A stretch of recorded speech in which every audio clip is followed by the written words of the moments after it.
Беташар жыры.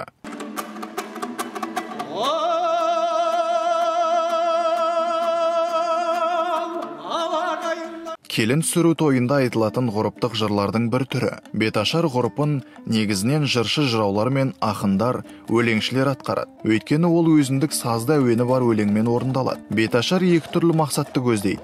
Оның бірі келіннің бетін ашып елге таныстыру болса, екіншісі түскен елін келінге таныстыру. Осыған орай бет ашушы әрбір өлең шумағы аяқталған сайын қолындағы қамшының немесе домбыраның ұшымен ақ желекті көтеріп, келіннің бетін жұртқа ашып көрсетіп отырады.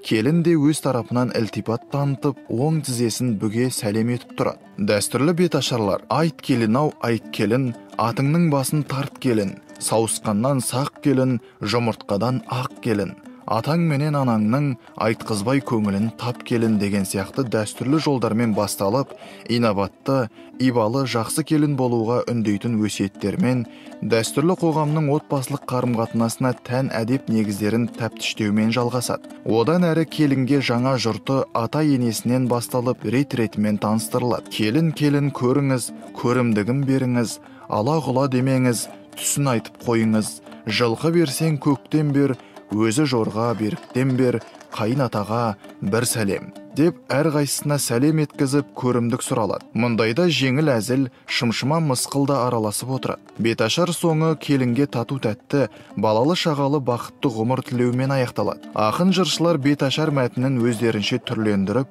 жаңа әуенмен құлпырта айтады. Мұндай кезде келін түсірген ауыл адамдарының аттары аталып, жөндері түгелденіп, тыңдаушыларды ерекше әсерге бөлейді. Кейде беташарды ақындарға арнайы жаздырып алып айту үрдісі де бар. Бұл дәстүр кейінгі жазба әдебиетінен де жарасымды жалғасын тауып келеді. Кеңес дәуірі кезінде көне салт ретінде ұмытыла бастаған беташар ғұрпы соңғы кезеңде жаңаша жанданып, үйлену салтының қатарына берік орныға бастады.